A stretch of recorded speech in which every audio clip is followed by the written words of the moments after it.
After my previous theory I had about FNAF World and its possible relationship with BV and Michael, I had another potential theory about the game, with it possibly being BV's attempt at freeing the vengeful Cassidy.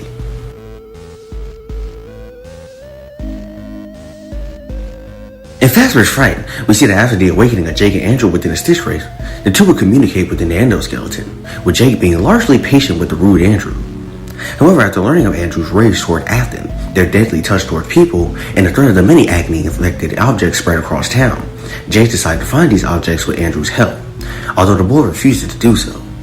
This forces Jake to connect with true Andrew's mind to find the objects, setting up their journey that we see throughout the book's epilogues.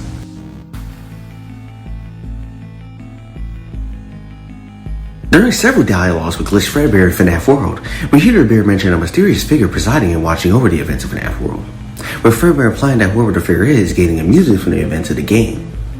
The way that this figure is described is very similar to Cassidy and how he is described in Ultimate Custom Night. He's here and always watching, the one you shouldn't have killed. I have seen him, the one you shouldn't have killed. Greetings from the fire, and from the one you should not have killed. I am remade, but not by you, by the one you should not have killed.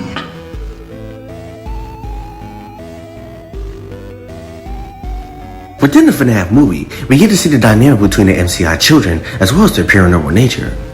We see that Cassidy leads the rest of the children and seems to remember the most about their fate, his identity, and their killer. With their attack on Abby and Mike, Cassidy is leading the charge, making the other children commit his plan of having Abby join them.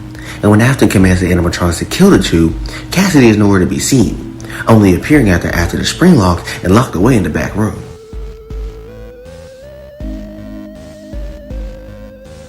In the survival logbook, we see that Cassidy and BV communicate with each other, with Cassidy trying to help BV remember moments of his past. When placed in conjunction with the theory of BV possessing the Fredbear Plus, this conversation could have been BV's first time communicating with anyone, let alone another spirit.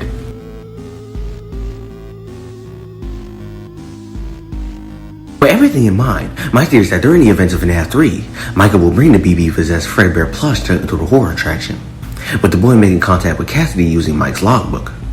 During their conversation, BV will grow to want to help Cassidy and the other children to go free, offering his help to do so.